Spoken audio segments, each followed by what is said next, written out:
मोनसे बाखनायथाव आरो थुलुंगाथाव खौरां बर' आइजोफोरनि गेजेराव दिनै राजमिस्ट्रि ओंखारनाया जोबोरैनो बाखनायथाव।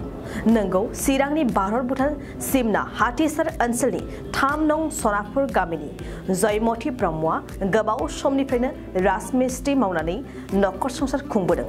दिनै बे थुलुंगाथाव खौरांखौ मोननानै एमएलए जयन्त बसुमतारिया आइजो राजमिस्ट्रि जयमती ब्रह्मनि नखराव सौहैनानै खौरां लादों। लोगोसेयैनो एमएलए जयन्त बसुमतारिया आइजो जयमती ब्रह्मनि हौवाफोरबादि समान समान राजमिस्ट्रि खामानि मावनो हानायखौ बाख्नायनानै गांसे आर'नाइजों मान होना बरायो आरो अनसुंथाइबो होनाय जायो। फारसेथिं 3 नं सिडली बियाबनि एमएलए जयन्त बसुमतारिया गावनि नखराव हरखाब सौफैनायखौ गोजोननाय फोरमायनानै जयमती ब्रह्मआ रोजा रोजा साबायखर जासियो आरो बिथां एमएलए निसिम इयुनाव माबा मोनसे हेफाजाब मोनगोनखौ मिजिंथिबावो। मख'नो गोनांदि बेनि सिगांबो बेबायदि गोबां दैदेनगिरिफ्रा जयमती ब्रह्मनि राजमिस्ट्रिनि खामानि मावनायखौ खौरां लाहैखांबाय। आङो 2002आवनो आंनि हौवाया गैयामोन, गोमाजानाय आङो सासे बेक्ति आरो बेनि उनाव आङो बे फिसाफ्रा गोरलै गोरलै आरो मावनानै जानो जेबो राहा गैयामोन। आं बे राहा गैयैनि थाखाय आङो बर' हौवा मिस्ट्रिफोर खामानि मावहैयोमोन, बिसोरजों आङो थाङो मावहैयो, हेल्पार मावोमोन। बिसोरनि मावनायखौ आङो नोजोर लादों, माबायदि मावब्ला माबायदि जागोन बेखौ नोजोर लानानै मावनानै बिदिनो 3 बोसोरफोरबायदि आं हेल्पारावनो मावदों। बेनि उननिफ्राय आङो मिस्ट्रियावहाय डाइरेक्ट मिस्ट्रियावहाय मावदों। जेब्ला मिस्ट्रि मावजेननाय नुयो अब्ला मालिकफ्रा आंखौ बिराद हामजादों। एफाबां मोजां माथो मिस्ट्रि मावहैयो होमबा जोङो बेनो डाइरेक्ट जोङो मिस्ट्रिनि हाजिराखौनो होगोन होननानै बिसोरो मिस्ट्रिनि हाजिराखौ होदों। आं मावबाय थादों। मावैनो मावनानै उनावहाय जेब्लानाखि भुटानाव मावालाबानो थानानै आङो गामि मावबायदों। गामिनि मानसिफ्रा मिथिनानै आंनि मावनायखौ नुनानै हामजानानै बिसोरो गामिफोरावनो होदों। गामियाव होनानै गामियाव मावदों। आं गामियाव मावनायखौ नुनानै बिसोरो न'फोरखौ मोजां मोननानै हामजानानै बिसोरो उनावहाय बिदिनो बेनिफ्राय बे मिथिदों लांदों। बेयाव आङो ओरै थांनानैहाय गावसोरो बिदिनो मबाइल नाम्बारफोर लाबाय, लेंहरबाय, नायबाय, मावदों। आङो मावनानै दा मावै मावबोनानै बेजोंनो आङो फिसाफोरखौहाय 2 फिसाखौ फोरोंदोंमोन। सासे फिसाखौ आङो जेब्लानाखि फरायफुनाय समाव आङो मोनसे बिफद जादों, आङो आखाइयानो आंनिया लोरिनानै होदों। आखाइ लोरिनायनि गेजेराव आङो फोरोंनो हायाखै बे फिसाया थानांदों। आरो बेनि गेजेराव बे थादोंब्लाबो आरो सासेखौ आङो दिनैसिमबो बे मावनायजोंनो आंनि खस्थ' खालामनायजोंनो आङो फोरोंगासिनो दङ। नाथाय दिनै फोरोङै फोरोंबोनानै मावै मावबोनानै दिनै बिसाया खुनुरुखुम दिनै दा बिबिसिमाव सहैनानै दङ। दा बिसिम सहैनानै बेखौ फरायनायनि उनाव आं मा खालामनानै एडमिसन खालायगोन बेनिबो आंनाव सिन्था दङ। आङो दाबो मावगासिनो दङ। दाबो नै आङो बुंनो थाङोबा आं दहायसो फैदों मोनसे आमथेखा होननाय जायगायाव, आमथेखा अखिगुरि होननाय जायगायावहाय सासे जहन बसुमतारी होननायनि न'खराव आं खामानि मावदों। खामानि मावगासिनो दं आङो। दा प्लास्टारा हाजोब्बाय आरो आद्रा दंबावो। आङो बेखौ आरो मावहैफिनबावनांगौ जानानै दं आरो। दिनैसिबां गंबेसे न'खर बानायखो? न'आ गोबाङैनो जाबाय। आं खुस्रा खुस्रि गोबाङैनो जाबाय। जेब्लानाखि बै समावहाय गभर्नमेन्टनि न' मोनलादों, बे 2017फोरावहाय न' मोनदों। नैबे समावबो 15था बायदि लुखादों आरो बे बारबाखि बस्तियाव लुनायाबो गोबां जाबाय आङो दा। दिनै जे 3 नं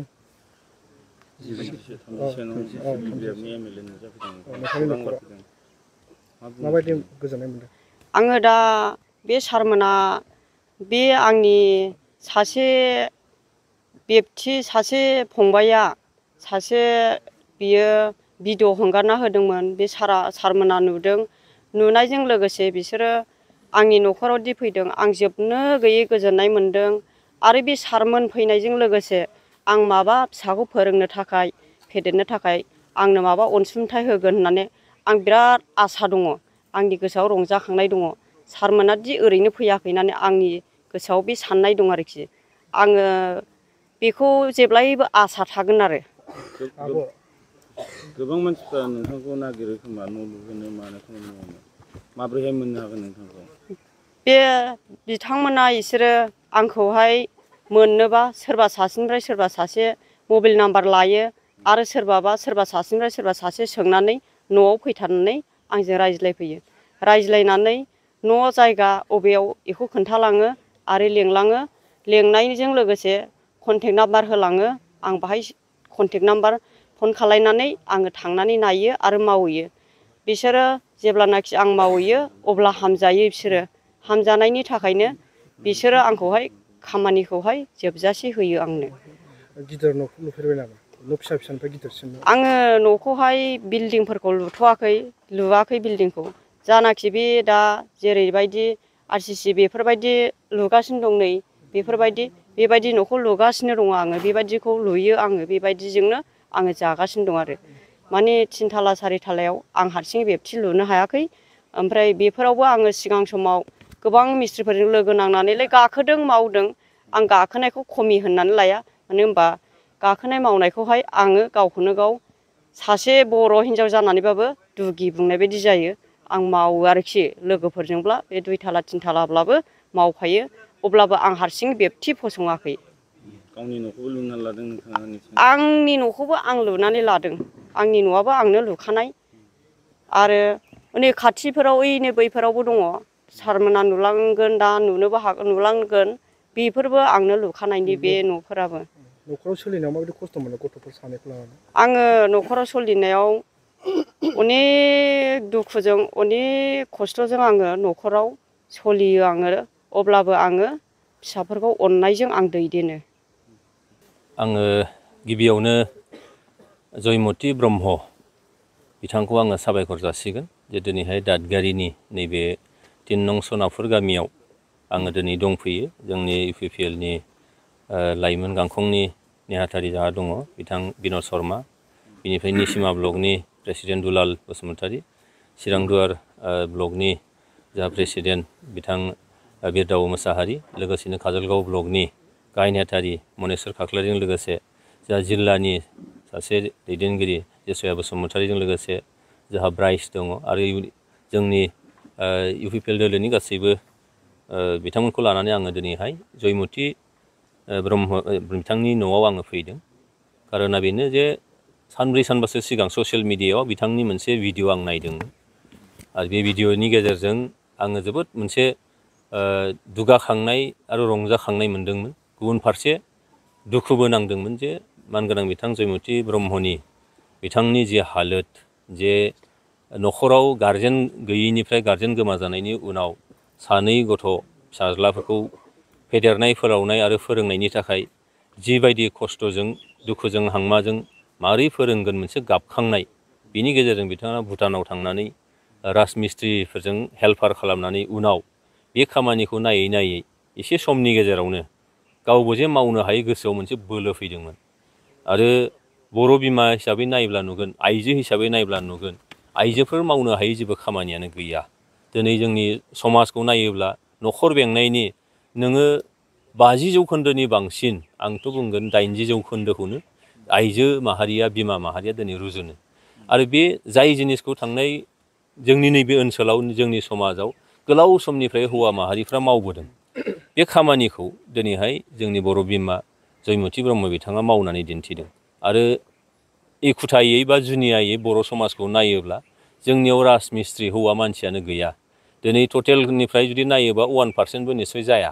बे 1%नि गेजेरावनो दिनै जयमति ब्रह्म बिथाङा आगानखौ होदों आरो आगान होनाय लोगो लोगोनो बिथाङा जोबोद मोजाङै खामानिखौ मावनानै दिनै गावनि फिसा उन्दैखौ बेंटल कलेजाव BBA आव फोरोंगासिनो दङ। दा business administration, bachelor of business administration. दा बेखौ रोंखांनायनि उनाव दिनै जाफुंसार हयथ' सासे सुबुं बिथाङा नुजाफैनो हागोन। माजों? जे बिथांनि बिमाया, बे फंबायनि बिमाया जयमति ब्रह्मआ जे जायखौ हौवा समाजा मावो, जायखौ जोंनि गेजेराव आइजोफोरखौ मालाबा बेखौ मावनो हाया होननानै सानफ्राङो, बे खामानिखौ बिथाङा मावनानै दिन्थिदों। अदेबानि गुबुन रायजो गुबुन हादोरफ्राव आइजोफ्राबो राजमिस्ट्रि मावनाया गोबां दङ, नाथाय जोंनि समाज बा जोंनि नैबे ओनसोलाव बेबायदि निस्सय गैया। दा बेयो जोबोद मोनसे बाख्नायथाव। आंथ' बुंगोन जोङो दावहा नांनायावबो आइजोफ्रा जेनबोआखै। जों बुंनो हायो बिरगोस्रिनि खोथा, जों बुंनो हायो थेंफाख्रिनि खोथा, गाम्बारि सिख्लामोननि खोथा। दिनैहाय बिथांमोनहा लेजेन्डारि जोंनि हिर'फोर, हिर'इनफोर। दिनै जोंनि जयमती ब्रह्म बिथाङाबो जोंनो समाजखौ मोनसे दिग होनाय, जेराव जोङो खामानि गैजायैनि थाखाय गोबां ओरैनो आन्दायनानै थायो। खामानिया जोंनि मेगन सिगाङावनो गिदिंगासिनो दङ आरो दिनै जि खामानिखौ हमदों बे खामानिया दिनै जोबरोङै मोनसे खामानि बियो। सानफ्रामबो सोरनियावबा नङा सोरनियावबा माबा नङा माबा खार'नाव न' लुगोन बायदिसिना खामानि दङ। बिनि थाखाय खामानि निस्सय जोबनो थाङा। बिथाङा बुंदों जे गावनि देहा थाजासिम, गोसोआव बोलो थाजासिम बे खामानिखौ मावगोन। जोबोद बाख्नायथाव। आङो खावलायगोन जायफ्रा बे भिडिअखौ नायदों जे बिथांनि जि मावनानै दिन्थिनाय खामानि बेखौ आइजो समाजल' नङा, आइजोनि सायावल' नङा, जोंनि हौवा माहारिफ्राबो बे खामानिखौ मावनांगौ। खाथियावनो जोंहा भुटान रायजो, बे भुटान रायजोनिफ्रायनो सोलोंनानै फैदों। भुटान रायजोआव बेबायदि गोबां खामानिफोर ओंखारो जायखौ बिथांमोना जोंनि नैबे ओनसोलनिफ्रायनो लुबैदों।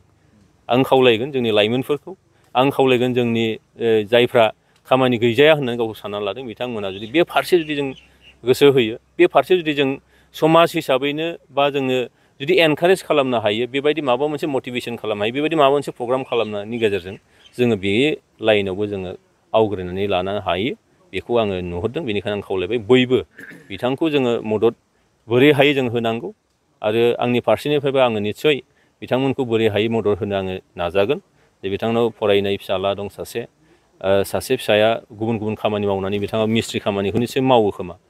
बेनि गेजेरजों न'खर संसारा जाहाथे गुबुनफोरबायदि बिराद माने रोहो रोहो नङाब्लाबो जिउखौ दैदेनलांनो हानायनिथ' लामा थानांगोन। दा बेनिखायनो बेखिनिखौ बोरै हायो निस्सय नाजानाय जागोन।